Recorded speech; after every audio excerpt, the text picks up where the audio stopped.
बाळासाहेब ठाकरे यांची नेमकी खरी जात काय आहे आणि त्यांना ठाकरे हे आडनाव कसं मिळालं या विषयावरती मी एक व्हिडिओ बनवला होता। जवळपास 2.5 ते 3 लाख व्ह्यू त्या व्हिडिओला आले। अनेक सकारात्मक आणि नकारात्मक प्रतिक्रियासुद्धा आल्या। अर्थात त्या व्हिडिओच्या माध्यमातून जातीवाद निर्माण करणं किंवा समाजामध्ये दरी निर्माण करणं हा माझा उद्देश नव्हता। एक एज्युकेशनल पर्पजनी तो व्हिडिओ बनवण्यात आला होता।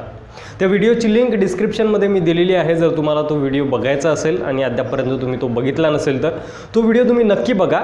आज काँग्रेसचे नेते नाना पटोले यांनी वक्तव्य केलेले आहे उद्धव ठाकरे यांच्या बाबतीमध्ये की उद्धव ठाकरे हे मराठा नाहीत, ते कधीही निवडणूक लढवित नाहीत। शिवाजी महाराजांना ज्यांचा विरोध होता तेच शिवाजी महाराजांच्या नावावर युवकांना लढवित आहेत, युवकांमध्ये भांडण लावून देत आहे। नाना पटोले यांनी माझा तो व्हिडिओ बाळासाहेबांबद्दलचा बघितला की नाही बघितला मला माहीत नाही, मात्र आता नाना पटोले यांनी जे वक्तव्य केलेलं आहे की उद्धव ठाकरे हे मराठा नाहीत आणि तरी सुद्धा शिवाजी महाराजांच्या नावाचा वापर करून युवकांना आपसांमध्ये लढवतात, हे त्यांचं वक्तव्य समाजामध्ये दरी निर्माण करणारं नाही का?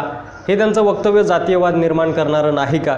ज्या पद्धतीनं माझ्या मागच्या व्हिडिओवर बाळासाहेबांची खरी जात काय या व्हिडिओवर प्रतिक्रिया आल्या, सकारात्मक नकारात्मक प्रतिक्रिया आल्या, आज या नाना पटोले यांच्या वक्तव्यावर तुमची प्रतिक्रिया काय असेल? भारतामध्ये महाराष्ट्रामध्ये राजकारणाचा जात ही एक स्तंभ आहे आणि त्याशिवाय राजकारण होत नाही, या मुद्द्यावर तुमचं मत काय आहे? बाळासाहेब यांच्या माझ्या त्या जुन्या व्हिडिओवरती आणि नाना पटोले यांच्या या आजच्या वक्तव्यावरती तुमची प्रतिक्रिया काय आहे कमेंट बॉक्समध्ये लिहायला विसरू नका।